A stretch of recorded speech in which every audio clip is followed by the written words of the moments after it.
अभी हमने कंपनी बनाई थी AK सॉफ्टवेयर के नाम से, और इस कंपनी के अंदर हमने अभी क्या किया था, परचेज़ कर लेने के बाद हमने इस कंपनी में आगे क्या किया, सेल किया, यानी कि जो सामान हमने ख़रीदा था वो आगे हमने बेच दिया।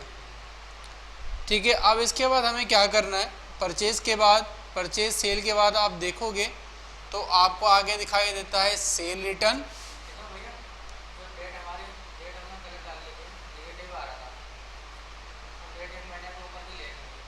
हाँ तो 30 तारीख वाली डेट डाल दो उसमें, लास्ट डेट।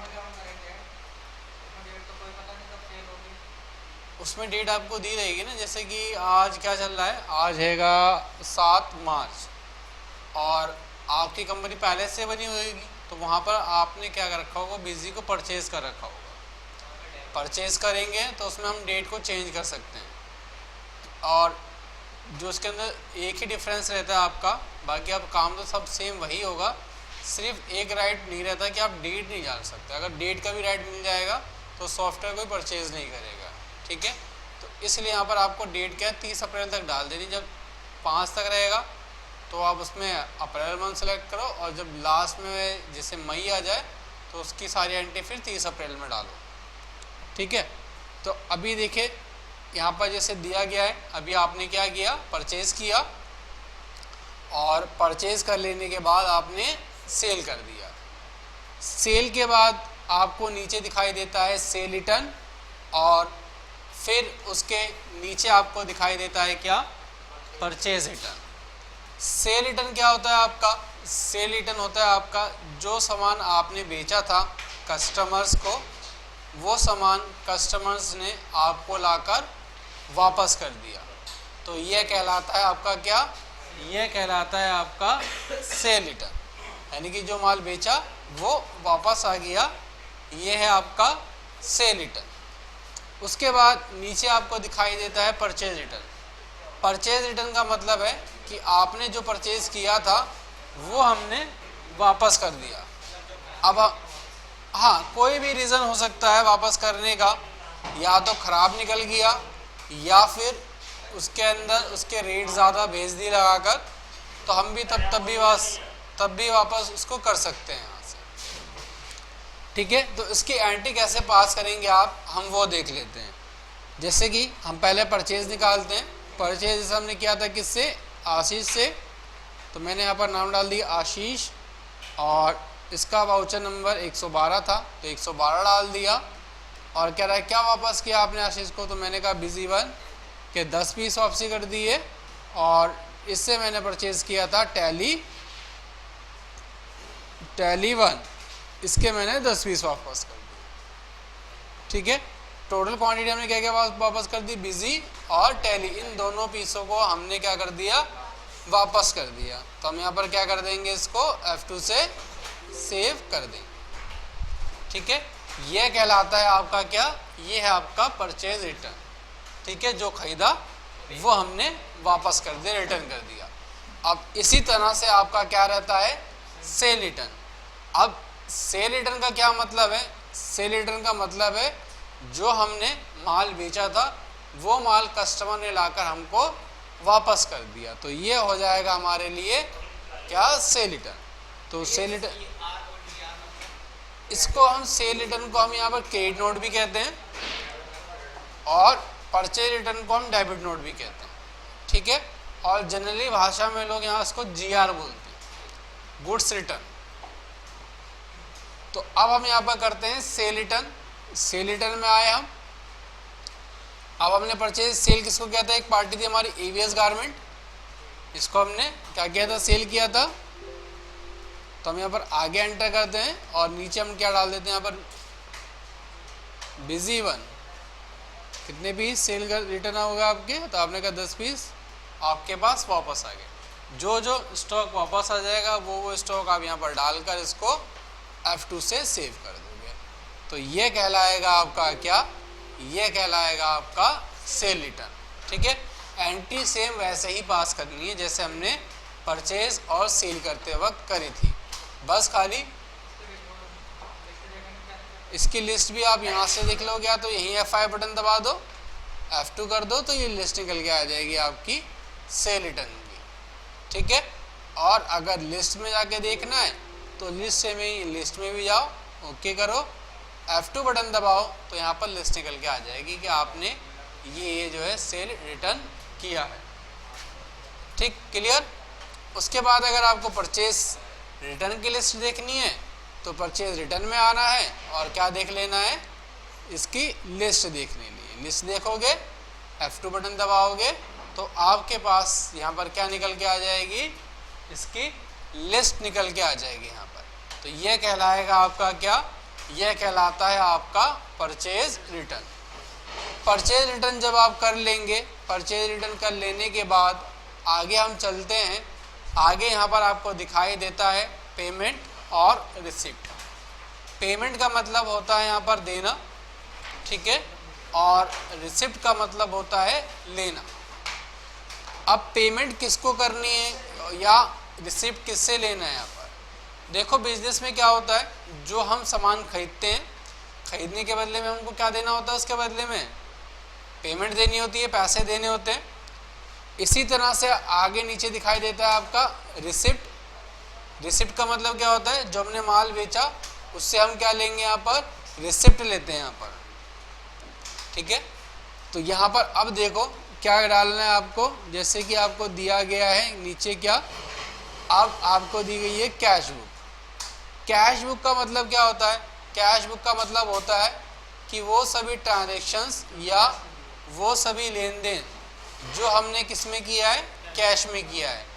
या तो हमने कैश लिया है या फिर हमने कैश दिया है, ये कहलाता है क्या आपका, ये कहलाता है कैश बुक, ठीक है।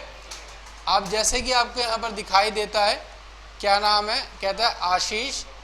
आशीष को आपने 50,000 रुपये दे दिए। अब आशीष कौन पार्टी थी हमारे यहाँ पर, याद करो, आशीष हमने क्या किया था, परचेज किया था, सामान खरीदा था। तो सामान खरीदने के बदले में हम क्या कर देंगे, इसको पेमेंट कर देंगे, पे करेंगे यहाँ पर। तो यहाँ पर हम क्या लिखेंगे, यहाँ पर हम आएंगे पेमेंट में और यहाँ पर हम नाम लिख देंगे किसका, यहाँ पर हम नाम लिखेंगे आशीष का। तो पेमेंट में आए, ऑल्ट F5 कर, अभी देखो, तो यहाँ पर हम आएंगे, क्या नाम लिख देंगे, आशीष। तो हमने आशीष लिखा, कितना अमाउंट है, 50,000। तो 50,000 आपने अमाउंट डाला और क्या है, कैश दिया। तो आपने यहाँ पर क्या लिख दिया, कैश, और आपने इसको F2 से सेव कर दिया। उसके बाद फिर क्या दिया गया है, फिर कहता है प्रज्ञा एंटरप्राइज से आपने 12,000 रुपये रिसीव कर लिए, ले लिए। तो यहाँ पर आपको क्या करना है, F6 बटन दबाना है। F6 बटन दबाया आपने और अब पूछता है कहाँ जाना है, रिसिप्ट में। तो हम रिसिप्ट में चले जाएंगे। अगर आपको दोबारा पेमेंट में जाना है तो दोबारा F6 बटन दबाओगे, कहाँ चले जाओगे, पेमेंट के अंदर, F6। फिर दोबारा अगर रिसिप्ट में जाना है तो दोबारा F6 बटन दबाओगे, रिसिप्ट में आ जाओगे। और यहाँ पर अब क्या लिख दोगे आप, नाम क्या दिया गया, प्रज्ञा एंटरप्राइज। तो यहाँ पर आप लिख दोगे प्रज्ञा एंटरप्राइज। अमाउंट कितना दिया गया आपको, 12,000। तो यहाँ पर आप अमाउंट डाल दोगे 12,000 और क्या दिया है, कैश दिया है। तो यहाँ पर आप लिख दोगे कैश। उसके बाद फिर क्या दिया गया आपको, फिर कहता है अटल श्री राम एंड कंपनी से आपने क्या ले लिए, 20,000 रुपये यहाँ पर रिसीव कर लिए। तो यहाँ पर आपने डेट डाली और यहाँ पर आपने क्या लिख दिया, नाम अटल श्री राम। आप एक चीज़ के अंदर देख रहे होगे कि मेरी डेट यहाँ पर 6/6 डल रही है। 6/6 इसलिए डल रही है क्योंकि मैंने ये सॉफ्टवेयर परचेज़ किया हुआ है। तो यहाँ पर मैं आप डेट डाल सकता हूँ जो मर्जी आए, ठीक है। तो यहाँ पर आपने डेट डाल दी, क्या, अटल श्री राम 20,000 रुपये। तो मैंने यहाँ पर लिख दिया 20,000 रुपये और क्या किया है, मैंने कहा कैश लिया है तो कैश डाल दिया। उसके बाद फिर क्या कहता है, फिर कहता है अशोक। अशोक से आपने, अशोक को क्या कर दिया आपने, 80,000 रुपये की पेमेंट कर दी है। तो यहाँ पर आपने डेट डाली, क्या, F6 बटन दबाया, F6 बटन दबाया, पेमेंट में गए, डेट डाली डेट क्या दी गई है हमको यहाँ पर, तो यहाँ पर 6/6 दी गई, 7/6 दी गई है, तो मैं 7/6 डालना चाहूँगा तो डाल दूंगा, देखो 7/6 मेरी डल जाएगी। लेकिन आप यहाँ पर क्या कर लेना, 7/4 डाल देना यहाँ पर। और नाम क्या है पार्टी का, अशोक है, तो यहाँ पर आप क्या लिख देना, अशोक लिख दोगे। और कितना अमाउंट दिया गया अशोक का अमाउंट दिया गया है 80,000 रुपये। और क्या करा आपने, इसको कैश दिया है। नेगेटिव इसलिए दिखा रहा है, कह रहा है आपके पास कैश अवेलेबल नहीं है, इसलिए आपका ये नेगेटिव जा रहा है। तो एक काम करना, आप क्या करना है, एक जनरल एंट्री पास कर देना कैश की। कैश की कौन सी वाली जनरल एंट्री पास करनी है, 1 लाख की कही थी ना, 5 लाख की कर देना, इसको मॉडिफाई करके 5 लाख की कर दोगे तो आपका कैश नेगेटिव नहीं जाएगा। क्या एंट्री डालनी रहती है, कैश और 5 लाख रुपए, और जो कंपनी बनी है उसके नाम से बिजनेस में उतना पैसा लगा दो। एक है, और अंडर ग्रुप में डाल देना क्या, कैपिटल अकाउंट। कैपिटल अकाउंट डालकर इसको F2 बटन दबाकर सेव कर देना, ठीक है, और एंटर कर देना। तो ये क्या लग जाएगा, आपका कैपिटल लग जाएगा। और जो अब आपका कैश का बैलेंस होगा ये आपका नेगेटिव नहीं जाएगा, ठीक है। तो कैपिटल लगा दिया आपने। अब आपने दोबारा F6 बटन दबाया, और कहाँ जाना था हमको, यहाँ पर क्या दिया गया था, कहाँ तक हमने एंट्री डाली थी, अशोक तक, अली का डालना। तो यहाँ पर अब हमने क्या डाला, डेट डाली 8/4, और पार्टी का नाम क्या लिख दिया हमने यहाँ पर, अशोक। अली लिखना था, अली लिख दिया। अमाउंट कितना दे दिया हमने यहाँ पर, 10,000। तो यहाँ पर हम क्या नाम डाल देंगे, 10,000। और क्या दे दिया हमने यहाँ पर, तो हमने कहा 10,000 रुपये हमने यहाँ पर क्या दे दिए, कैश दे दिया यहाँ पर। तो यस करोगे और ओके कर दोगे यहाँ पर, ठीक है। तो ये 10,000 की पेमेंट हो गई। उसके बाद फिर कहता है कि मयंक को आपने कितने दे दिए, 13,500। तो यहाँ पर आपने डेट डाली 9, और मयंक को कितना अमाउंट दे दिया आपने यहाँ पर, 13,500। और क्या दे दिया आपने, तो आपने कहा मयंक को आपने 13,500 कैश दे दिया, ठीक है। तो ये रिसिप्ट और पेमेंट की एंट्रीज करनी थी, ये हो जाएंगी। ये हो गई हमारी कैश बुक। कैश बुक के बाद बात आगे आती है। कैश बुक के बाद आगे आपको दिया गया है क्या, बैंक बुक। बैंक बुक क्या है आपकी, एक्सिस बैंक आपको दिया गया है। अब क्या है बैंक बुक, क्या है आपकी बैंक बुक का मतलब है कि वो सभी ट्रांजेक्शन्स या वो सभी लेन देन जो आपने कैसे किया है, बैंक के थ्रू किया है, ठीक है। या तो आपने बैंक में पैसा लिया या फिर आपने बैंक से दिया। देखो लेन देन हम 2 ही तरह से करते हैं, या तो आप कैश कर दो या फिर बैंक से पेमेंट कर दो। बैंक से भी अलग अलग तरह के पेमेंट मोड अब आ गए हैं, जैसे कि हम गूगल पे का यूज़ करते हैं, फ़ोन पे यूज़ करते हैं, पेटीएम यूज़ करते हैं, ठीक है। या फिर हम ट्रांसफ़र कर देते हैं, या फिर हमने नेट बैंकिंग ले रखी है, या हमने चेक से पेमेंट करी है, या हमने डिमांड ड्राफ्ट बना के पेमेंट कर दी है, ठीक है। अलग अलग तरीके हैं बैंक से। तो बैंक की एंट्री कैसे डालेंगे, बैंक की भी एंट्री सेम वैसे ही डलेगी जैसे हम RTGS, NEFT सब।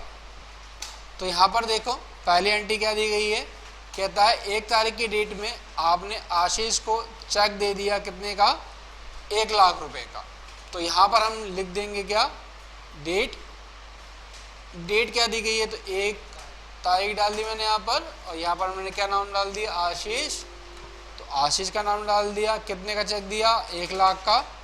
और यहाँ पर आप देखोगे इंस्टेंट टाइप आपका ये क्या है, RTGS है, NEFT है, चेक है, ये PO है, DD है, ECS है, A2A है, IMPS है, ई पेमेंट है, ट्रांसफ़र है, वॉलेट है, या फिर UPI है, या अदर है इसके अलावा। तो यहाँ पर देखो RTGS का मतलब होता है real time gross settlement. RTGS का क्या मतलब होता है, RTGS का मतलब होता है रियल टाइम ग्रॉस सेटलमेंट। और NEFT का मतलब होता है national electronic fund transfer. RTGS जब आपको 2 लाख या 2 लाख से ज़्यादा की अमाउंट देनी होती है तो उसके लिए हम आरटीजीएस का यूज़ करते हैं। कितनी अमाउंट का? 2 लाख या 2 लाख से ऊपर की आपको अमाउंट देनी है तो उसके लिए हम किसका यूज़ करेंगे? उसके लिए हम यूज़ करेंगे आरटीजीएस का। ठीक है, रियल टाइम ग्रॉस सेटलमेंट। उसके बाद नीचे आपको दिखाता है क्या? नीचे आपको दिखा रहा है एनईएफटी। एनईएफटी का मतलब होता है नेशनल इलेक्ट्रॉनिक फंड ट्रांसफ़र। क्या मतलब? National electronic fund transfer. जब भी आपको क्या करना है? 2 लाख से कम की पेमेंट करनी है। ठीक है, 2 लाख से कम की पेमेंट करनी है तो उसके लिए आपको किसका यूज़ करना है? एनईएफटी का, national electronic fund transfer. Cheque तो मालूम ही है आपको, ये पीओ वाला के डीडी का मतलब होता है डिमांड ड्राफ्ट। हाँ, डिमांड ड्राफ्ट हमें बैंक से बनवाना पड़ता है। ये आपको बैंक में जाके बनवाना पड़ेगा, अपना चेक काट के देना पड़ेगा, फिर बैंक क्या करेगा? आपको उतने अमाउंट का डिमांड ड्राफ्ट बनाकर देगा। अब इसके बाद नीचे दिखाता है आपका आईएमपीएस। आईएमपीएस का फुल फॉर्म होता है इमीडिएट पेमेंट मोड ट्रांसफ़र। क्या होता है? Immediate payment mode transfer. Atul उसको बोलो चेंज करेगा लाके दूसरा। उसके बाद आता है ई पेमेंट। ई पेमेंट का मतलब होता है जो भी हमने यहाँ पर कैसे पेमेंट करी है, गूगल पे, फ़ोन पे या फिर पेटीएम से, ये कहलाता है आपका ई पेमेंट। और ट्रांसफ़र का मतलब होता है कि जैसे कि जिसको मैं पेमेंट कर रहा हूँ उसका बैंक अकाउंट भी सेम मेरे ही बैंक अकाउंट के अंदर है। जैसे कि मेरा आईसीआईसी में बैंक अकाउंट है और सामने वाले का भी क्या है? आईसीआईसीआई के अंदर बैंक अकाउंट है। तो उस केस में क्या होता है? ट्रांसफ़र हो जाता है यहाँ पर। और वॉलेट का मतलब है, देखो ना आपके किस में पैसा है, ना आपके बैंक अकाउंट में, ना आपके पास कैश है, लेकिन पेटीएम या फ़ोन पे वॉलेट के अंदर पैसा पड़ा हुआ है तो ये आप वॉलेट के थ्रू भी पेमेंट कर सकते हैं। उसके बाद आता है यूपीआई। यूपीआई का मतलब है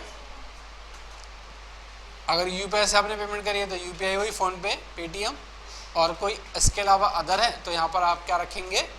अदर रखेंगे। तो अभी आपने क्या किया?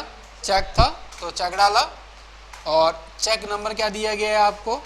12402। तो यहाँ पर आप क्या लिख देंगे? यहाँ लिख देंगे आप 12402 और नीचे आप F3 करके क्या बना लेंगे?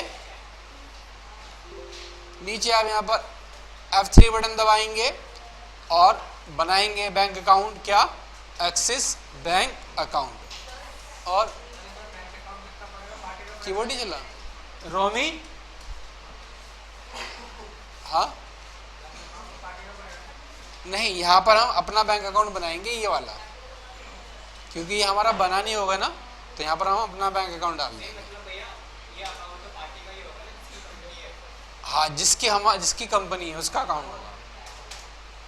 ठीक है, यानी कि हमारे अकाउंट होगा जिससे हम पेमेंट कर रहे हैं। तो F2 से सेव कर देंगे इसको।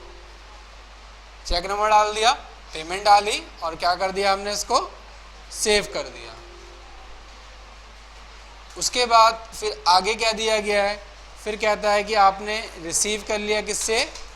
MS इंटरनेशनल से 50,000 रुपये रिसीव करें, जो कि क्या है आपका? जो कि आपकी NEFT है। तो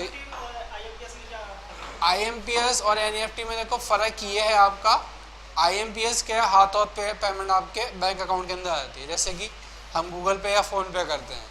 लेकिन NEFT के अंदर टाइम लेता है, 2 घंटे, 2.5 घंटे, 3 घंटे, 5 घंटे पेमेंट अपडेट होने में।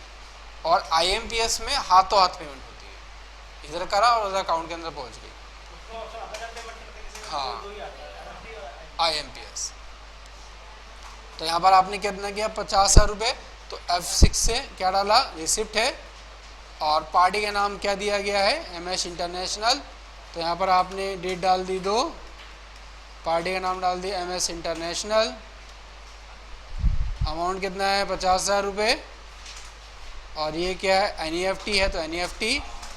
और किस बैंक से है, एक्सिस बैंक से है तो आपने क्या डाला, एक्सिस बैंक डाला और इसको आपने F2 से सेव कर दिया। उसके बाद फिर क्या दिया गया है, उसके बाद दिया गया प्रज्ञा एंटरप्राइज। और प्रज्ञा एंटरप्राइज अमाउंट कितनी है 80,000 रुपये। तो यहाँ पर आपने क्या डाल दिया, डेट डाली, पार्टी का नाम डाला, कितनी अमाउंट है 80।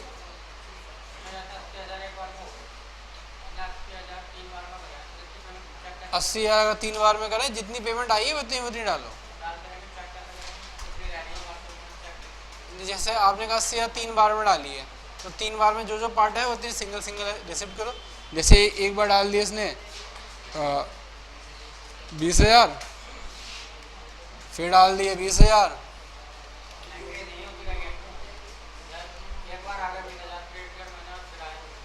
तो 1-1.5 महीने बाद करेंगे ना उसकी एंट्री, जो जो भी आया वो उसकी एंट्री करेंगे। अभी लेजर निकालेंगे उसका, इसका लेजर का ऑल्टर करोगे, लेजर निकाल लोगे, पार्टी का नाम डालोगे, सारी ट्रांजेक्शन आ जाएगी जो जो इसने करी होगी। ठीक है, ये देखो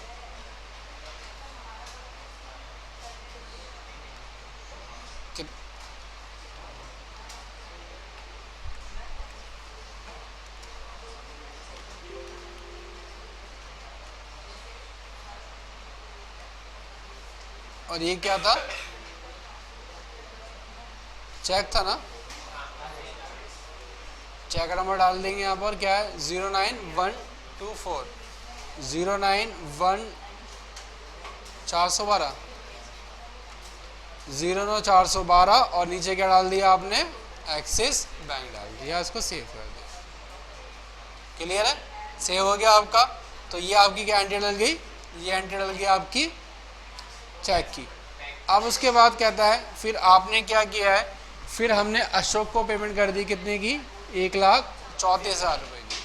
तो यहाँ पर हमको क्या डालना है, डेट डालनी है 4 तारीख और यहाँ पर F6 बटन दबाना है आपको। और क्या डाल दिया आपने, पार्टी का नाम अशोक, कितने अमाउंट की पेमेंट करी है 1,34,000 की। तो यहाँ पर 1,34,000 रुपये अमाउंट डाला और कैसे करी है, एक्सिस बैंक से। ये सारी की सारी एंट्री किससे आएंगे, हमारी बैंक से। और क्या है ये, चेक है, तो चेक दिया गया आपको 12,406, तो आपने लिख दिया यहाँ पर 12,406। उसके बाद फिर क्या दिया गया है, विपिन, विपिन कितनी अमाउंट है 3 लाख रुपए। तो यहाँ पर आप डेट डाल दोगे, विपिन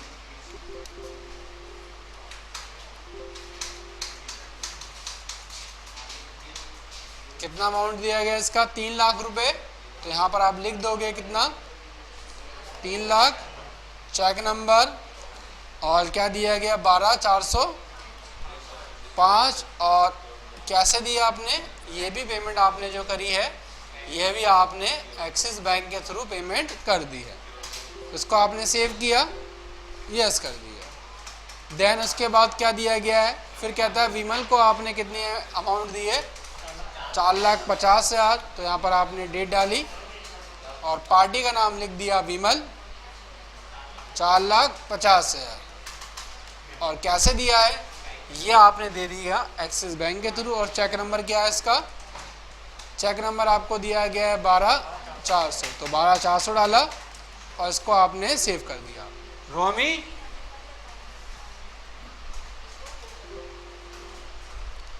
ठीक है, नो करा, तो ये क्या हो जाएगी आपकी जी, आपकी एंट्री पास होगी बैंक में।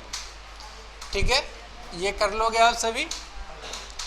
अब इसके बाद एक चीज़ और करनी है आपको, जब आपकी कंपनी कंप्लीट हो जाएगी, कंपनी कंप्लीट हो जाने के बाद क्या करना रहेगा आपको, आपस में अपने बैलेंस को चेक करोगे। कैसे कैसे चेक करेंगे, उसके लिए आप क्या करोगे, ऑल्ट एल बटन दबाओगे, एल बटन दबाओगे और सबसे पहले यहाँ पर लिखोगे क्या, परचेज।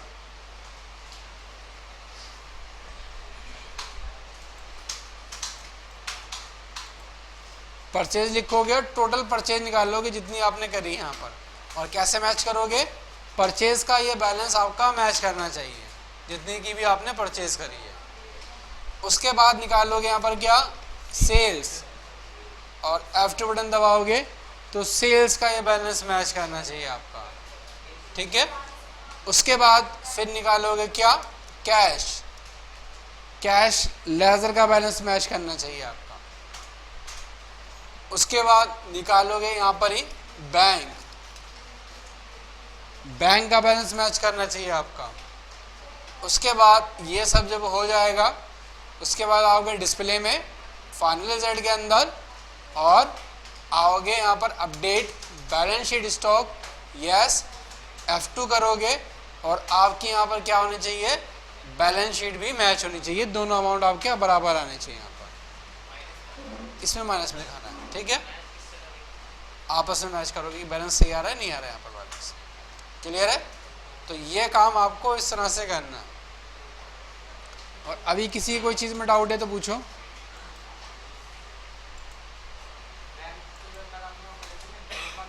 है बैंक के अकाउंट में बैंक अकाउंट ही आएगा, ठीक है। बैलेंस शीट के लिए आने के लिए आपको क्या करना पड़ेगा, डिस्प्ले में आओगे, फाइनल रिजल्ट, और फाइनल रिजल्ट में कहाँ पर आओगे, बैलेंस शीट के अंदर एंटर करोगे, एंटर करोगे और यस कर दोगे अपडेट बैलेंस शीट स्टॉक, और एंटर करके ओके करोगे तो बैलेंस शीट में आ जाओगे। अब बैलेंस शीट में देखो अगर बराबर हो रही है तो ठीक है, और नहीं बराबर हो रही तो पहले कहाँ पर आना है, आपको आना है करंट लायबिलिटीज़ के अंदर और चेक करनी है आपके सारे के सारे डेटा क्रेडिटर ठीक दिखा रहा है या नहीं दिखा रहा। अगर ठीक दिखा रहा है डेटा क्रेडिटर तो ओके, फिर उसके बाद चेक करना है कहाँ पर, करंट एसेट्स के अंदर, करंट एसेट्स में आना है और देखना है यहाँ पर क्या, आपको सन्ड्री डेटर्स, पहले क्रेडिटर्स देखे उसके बाद डेटर्स देख लेंगे कि डेटर्स का बैलेंस ठीक आ रहा है या नहीं आ रहा। अगर डेटर्स का बैलेंस ठीक नहीं आ रहा तो उसको ठीक करेंगे। ये बैलेंस गड़बड़ कैसे होगा, गड़बड़ तभी होगा जब आप सेल या परचेज करते वक्त किसी का क्वांटिटी या अमाउंट के अंदर डिफरेंट डाल देंगे, ठीक है। तो यहाँ पर इसका प्राइस चेंज हो जाएगा, डिफरेंट हो जाएगा, डेट से कोई दिक्कत नहीं। जैसे नेगेटिव में स्टॉक आया तो आप सभी का वही स्टॉक नेगेटिव ही जाएगा ना। जैसे कि आपने 285 परचेज किए तो उन्होंने भी 285 परचेज किए होंगे, ठीक है। सेल 80 की है तो सेल उन्होंने भी 80 किए होंगे।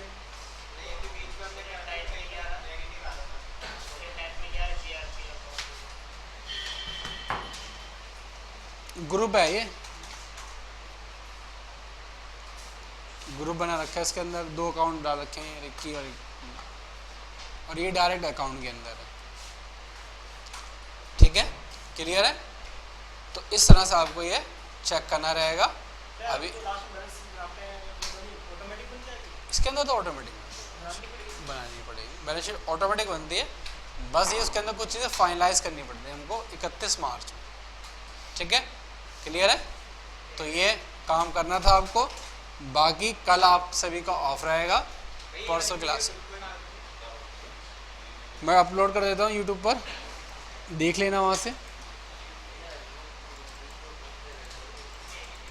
चेक करना सीखो।